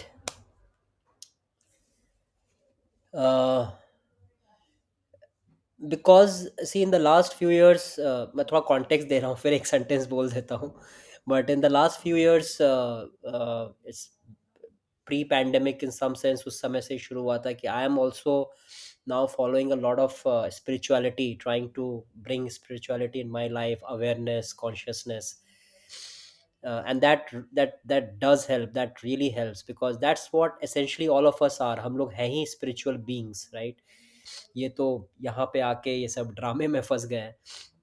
तो I think connect with your core of who you are, which is also this the the underlying belief of spirituality, कि how are you not able to connect outside, बाहर नहीं, बाहरी दुनिया नहीं, अपने आप से आप कैसे जुड़ें, कनेक्ट करें, connect to your core is the one message I want to really give to everyone. उसके लिए आपको जो भी करना पड़े, and there can be different path, right? ऐसा नहीं है कि एक निश्चित है, इसी पे चलिए, मैं जो करता हूँ वैसा ही, तभी आप कनेक्ट कर पाएंगे। There can be multiple ways, but connecting with yourself is something I believe in and I want to ask everyone to do. Beautiful. Spirituality की बात करेंगे थोड़ी सी, विशाल गुप्ता जी का एक एपिसोड है, प्लीज़ उसको देखिए, क्योंकि हम हमारे पास जितने युवा आते हैं और जब जब हमें लगता है कि स्पिरिचुअलिटी की कमी है वहाँ पर, तो हम उनके थ्रू उनकी हेल्प करते हैं। आपकी बात सर एकदम दिल को छू गई। थैंक यू सो मच, आपने इतना समय निकाला and coming here, and best of luck for अप्रैल, जब जो उद्यमिता का जो एक वो संस्थान हम बना रहे हैं देवरिया में, वो सक्सेसफुल हुए। और मैं सबसे यही अपील करूंगा जो भी इनको सुन रहे हैं कि आप प्लीज़ कभी भी आपको समय लगे आप देवरिया ज़रूर जाएं, जेईसीपी को ज़रूर विजिट करें, एंड आशुतोष सर से ज़रूर मिलें। बहुत ही अच्छा काम कर रहे हैं जागृति यात्रा में। Thank you so much sir. Thank you Saurabh. काफ़ी अच्छी मतलब बातचीत हुई, इतनी गहराई में जाके मैंने भी शायद किसी पॉडकास्ट पे या इंटरव्यू में कभी बात नहीं की है। So really thanks for having this and having me on your forum platform. Thank you.